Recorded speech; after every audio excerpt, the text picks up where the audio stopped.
¿Cómo hace un grupo ilegal para meterse en la cabeza y en la cultura de todo un país?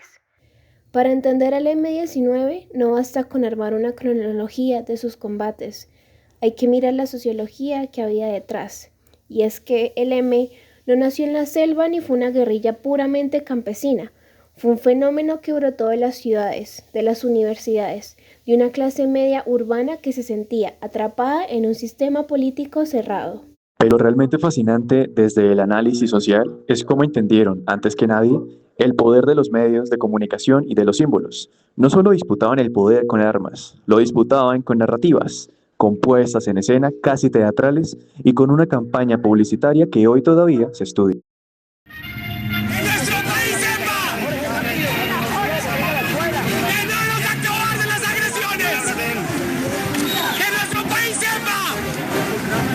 ¡Que con dignidad hemos llegado hasta aquí! ¡Y con dignidad derrotaremos hoy y siempre a los enemigos de Colombia y a los enemigos de la paz!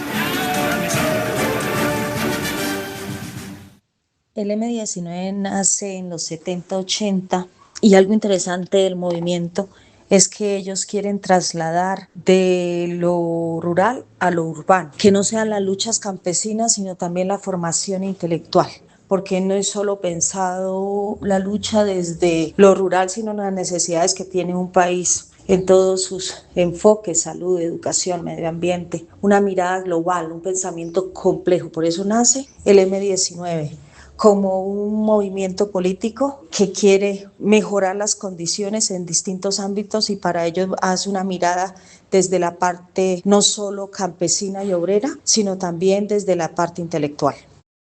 En Tunja es recibido el jefe del Estado por más de 50.000 personas que llenan la inmensa plaza de la ciudad y aplauden entusiásticamente las palabras con que define el nuevo orden.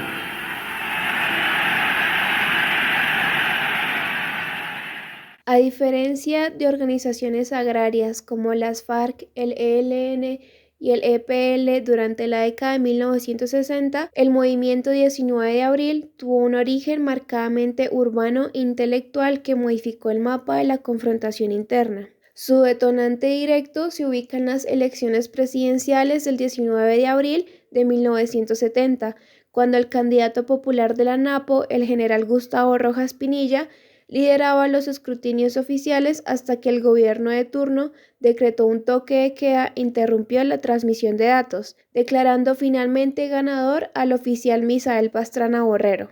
Como respuesta a este fraude electoral masivo y al bloqueo institucional, un grupo de jóvenes universitarios desencantados, profesionales de clase media e intelectuales decidió fundar el M-19 en 1974 bajo un enfoque ideológico nacionalista y de socialismo democrático, trasladando el escenario de la guerra desde las selvas apartadas hacia las principales ciudades y centros urbanos del país.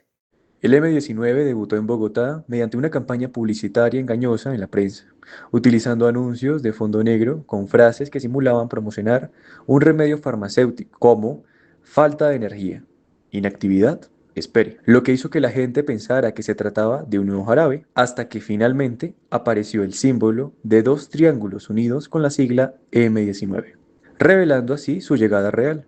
El 19 de enero de 1974, la prensa colombiana admitió haber sido engañada para publicar propaganda subversiva, un acto que los guerrilleros consideraron su primer golpe, pero que en la mayoría de los ciudadanos generó miedo y zozobra, coincidiendo además con la aparición de medios de izquierda como la revista Alternativa, donde participaron miembros del grupo, y la revista Mayorías de la Napo Socialista. Algo interesante del M-19, ellos empiezan a darse cuenta de aquello, de la importancia del teatro y lo simbólico, que eso genera público, ¿no? Y expectativa. Ellos fueron muy inteligentes en el manejo de los medios de comunicación. Entonces, cómo atraer la atención y crear expectativas. Obviamente que para la época pues era algo que causaba indignación, pero también de cierta manera el juego simbólico creaba expectativa: qué va a pasar, qué van a hacer después. En esa parte fueron muy estratégicos.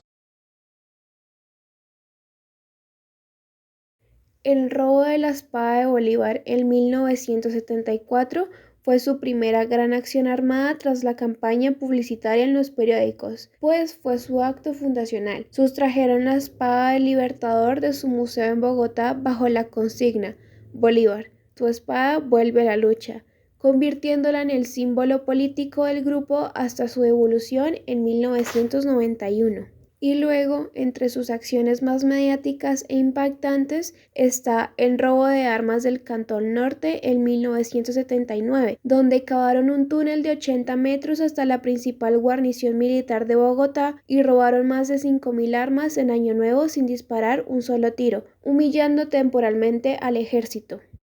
Luego fue la toma de la Embajada de la República Dominicana en 1980. En esta asaltaron la embajada durante una fiesta diplomática y retuvieron a varios embajadores extranjeros por 61 días. Lograron proyección internacional, dinero y salvoconductos para viajar a Cuba tras negociar con el gobierno. Una de sus acciones más trágicas y controvertidas fue la toma del Palacio de Justicia en 1985. En este, un comando asaltó el palacio para hacerle un juicio político al presidente. La violenta retoma militar terminó en un incendio con cerca de 100 muertos, incluidos 11 magistrados, y múltiples desaparecidos, marcando el declive del apoyo al grupo. Finalmente fue el secuestro de Álvaro Gómez Hurtado en 1988. En este retuvieron al líder conservador para presionar por debates políticos nacionales. Este hecho forzó las condiciones para iniciar los diálogos de paz que culminaron en su desmovilización y en la Constitución de 1991. El M-19, fatigado por la lucha y debilitado militarmente, se acogió a las políticas pacifistas del presidente Virgilio Barco. Ciudadano Carlos Pizarro León Gómez, ciudadano Antonio Navarro Wolf. Entre enero de 1989 y marzo de 1990, luego de varias conversaciones, el gobierno logró la desmovilización y disolución de esta organización armada.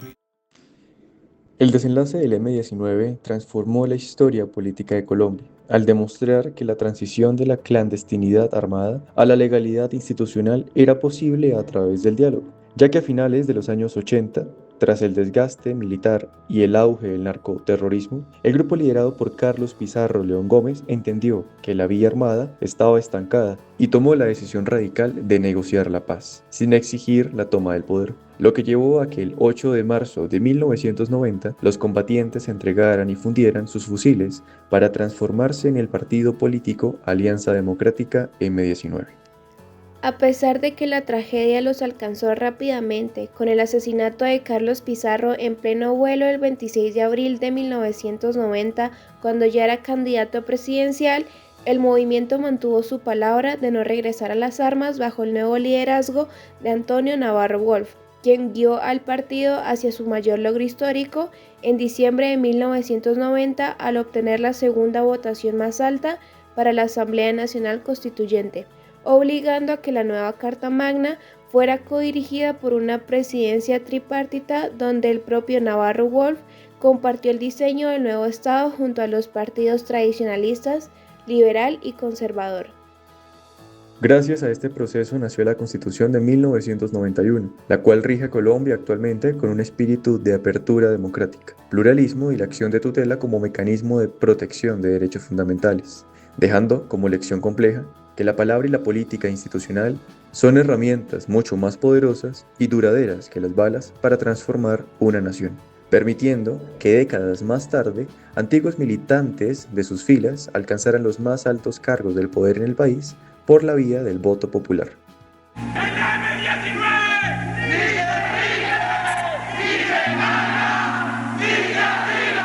Que se sepa muy bien que nuestro comandante es el pueblo y solamente al pueblo le rendimos nuestras armas.